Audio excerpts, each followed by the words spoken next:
Aduh. Selamat siang, Bapak Ibu masyarakat Kabupaten Belu, pencinta grup politik Belu News pada siang hari ini. Di luar cuaca mendung yang kelam. Teringat sebuah lagu, entah judulnya apa. Biarkan hujan membasahi bumi. Semua yang ada padamu membuat diriku tiada berdaya. Hanyalah bagimu, hanyalah untukmu seluruh hidup dan cintaku. Jalan-jalan ke Pasar Baru, jangan lupa kita mampir di RSUD Atambua untuk melihat fenomena yang aneh-aneh tapi nyata.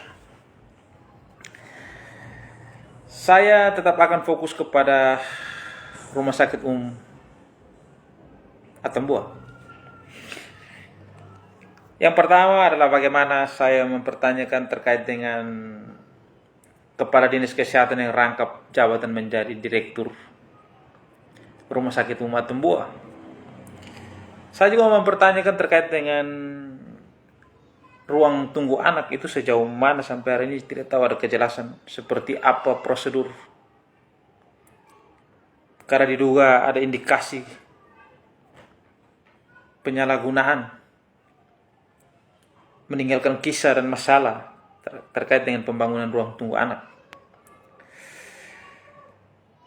Saya hanya mencoba untuk menyampaikan terkait dengan permasalahan-permasalahan yang ada di rumah sakit. Kenapa di era perubahan hari ini kita melihat bahwa Kepala Dinas Kesehatan rangkap Direktur Rumah Sakit Umum Atambua? Yang menjadi pertanyaan saya, apakah sudah tidak ada lagi dokter-dokter yang mempunyai kemampuan di Kabupaten Belu ini yang mampu memimpin sebuah rumah sakit? Kenapa seorang kadis kesehatan merangkap direktur rumah sakit yang dimana secara aturan dan regulasi itu sudah lewat, sudah lebih daripada 6 bulan? Maka di situ ada banyak hal, saya hari ini live saya cuma sedikit yang saya sampaikan. Saya menduga sebagai masyarakat, dugaannya, saya menduga Direktur Rumah Sakit Umum Daerah sebagai PLT terima honor juga sebagai pengelola belut, jasa insentif, dan juga TPP 100%. Yang harusnya 20%, padahal sudah terima juga honor sebagai kadis kesehatan dan juga dewan pengawas. Aturan tidak boleh terima honor di 2 tempat karena sudah terima sebagai kadis. Ini dugaan saya sebagai masyarakat.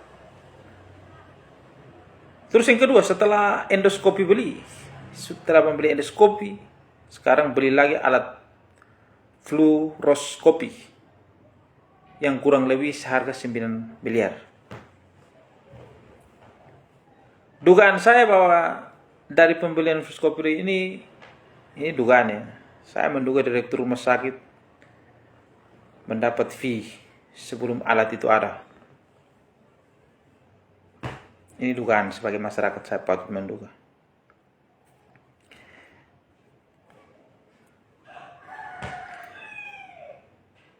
Dugaan saya yang ketiga, dugaannya insentif ambil sendiri 5%, sisa 5% untuk KTU, para kawit sampai staf.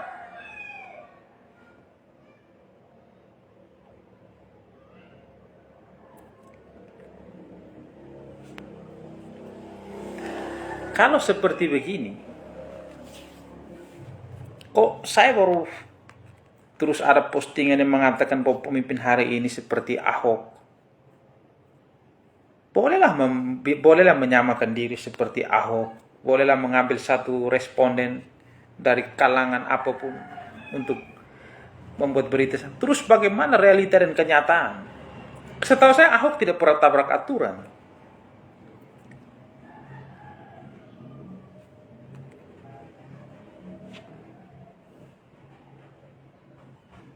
Kenapa saya harus selalu fokus dengan Rumah Sakit Umum Atambua? Karena notabene pada zaman pemerintahan sahabat kali lalu, direktur rumah sakit ini sudah pernah menjabat. Karena ada satu dua hal, dugaan yang tadi terkait dengan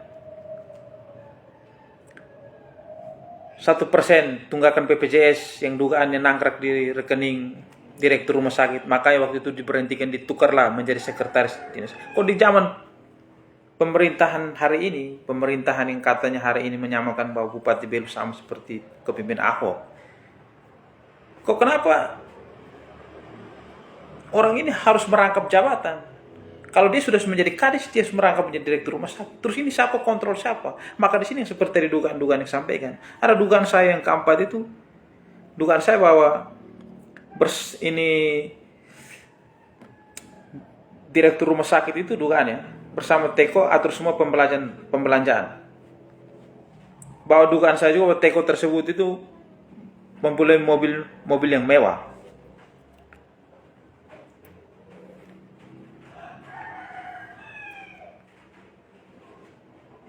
Ini dugaan saya.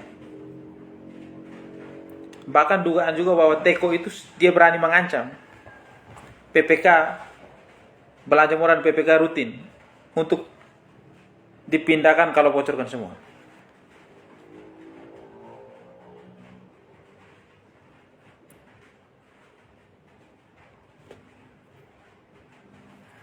Terus seperti begini kalau kita masih bicara bilang ini.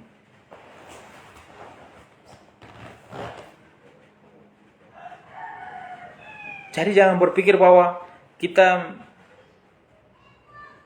kami bicara begini karena kami sakit. Kami sebagai masyarakat wajar kami untuk mengontrol sistem pemerintahan ini. Kalau kami melihat bahwa ada indikasi, kami menyampaikan. Kami sebagai masyarakat patut mendukung.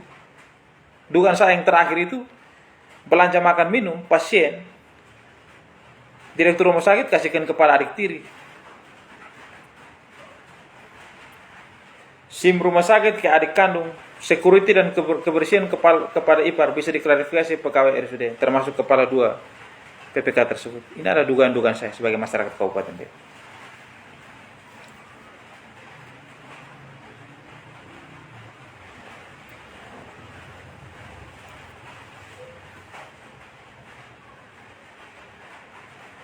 Yang mana dulu center pertama keluar berita bahwa ruang tunggu anak mengisahkan masalah, diposting di media, ditulis. Tapi sampai hari ini tidak lihat cara penyelesaian seperti apa. Apakah sudah selesai? Apakah sudah atur dan sudah selesai? Terus yang kedua, rangkap jabatan. Biarlah masyarakat yang menilai.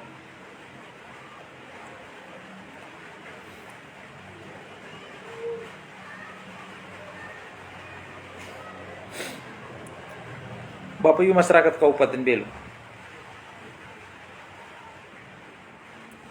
khususnya kepada Bapak Ibu aparatur sipil negara, atau mungkin senior ASN yang paham tentang birokrasi, yang mungkin sudah pensiun, masih aktif di grup politik Belu News, memantau perkembangan situasi. Apakah sudah dibenarkan seorang kepala dinas kesehatan dia merangkap menjadi direktur rumah sakit?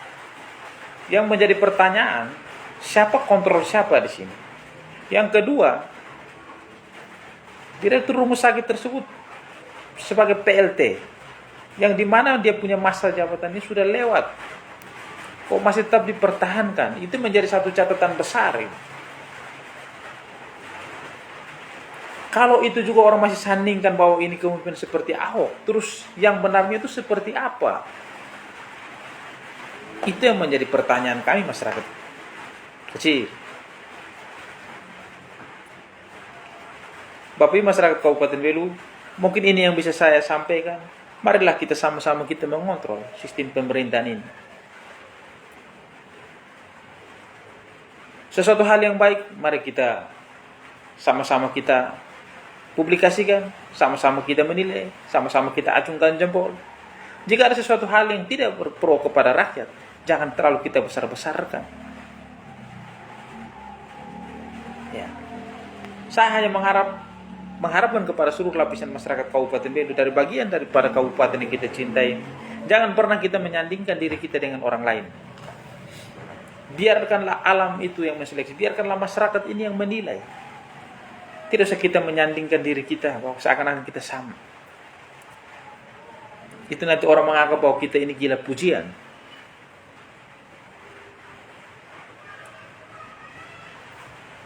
Ini yang bisa saya sampaikan. Singkat padat, berdasarkan dugaan-dugaan saya, silakan diklarifikasi. Harapan saya, siapapun yang menjadi kepala dinas baik di lingkup mana, tolong kalau misalnya ada teman-teman media, misalnya mereka mengontak baik itu secara WA, via telepon, tolong nomor-nomor mereka janganlah diblokir.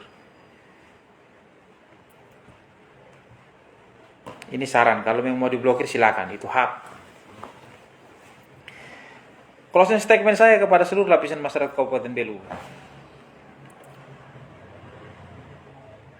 Apabila kita diberikan tanggung jawab, jalankan tanggung jawab dengan sepenuh hati. Jangan karena kita ingin sesuatu hal, entah itu jabatan, terus kita harus menangis banting diri, banting-banting di rumah orang supaya kita mendapatkan jabatan itu. Pertahankanlah harga diri sebagai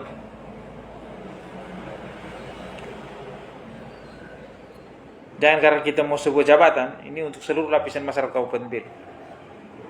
Entah itu jabatan apa, mau jabatan RT kah, jabatan apa kah, pokoknya itu. Jangan karena kita mau jabatan kita harus menangis, keluarkanlah air mata kita seperti air mata buaya dan segala macam. Cukup sudah karena kita masih memiliki harga diri. Jabatan itu amanah, jadi gunakanlah jabatan sebaik-baik mungkin. Hindari ketika diberikan jabatan, diberikan tanggung jawab, hindari hal-hal yang merugikan diri sendiri, merugikan orang lain. Karena itu akan orang Merayu bilang susah sudah mari.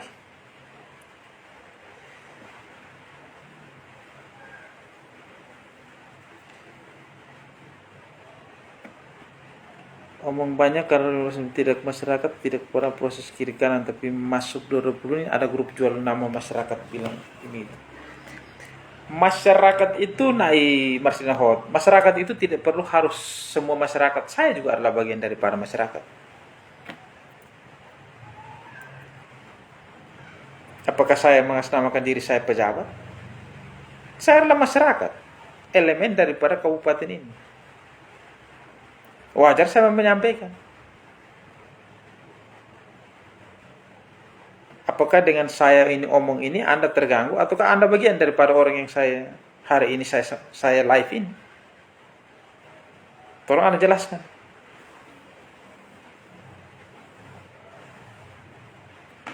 Tidak masyarakat tidak pernah orang omong banyak karena tidak masyarakat tidak pernah tolong dibuat tata katanya yang baik supaya kita bisa mampu untuk kita diskusi.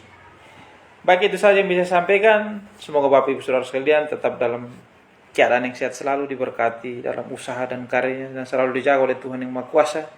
Dan bagi Bapak Ibu saudara-saudara seiman dengan saya yang beragama Katolik, hari ini bulan ini kita menjalankan yaitu doa rosario, novena. Tingkatkanlah kepercayaan kita kepada Tuhan, tingkatkanlah kita dalam hal berdoa agar kita senantiasa dilindungi, diberkati oleh Tuhan yang Maha Kuasa. Terima kasih, Tuhan memberkati.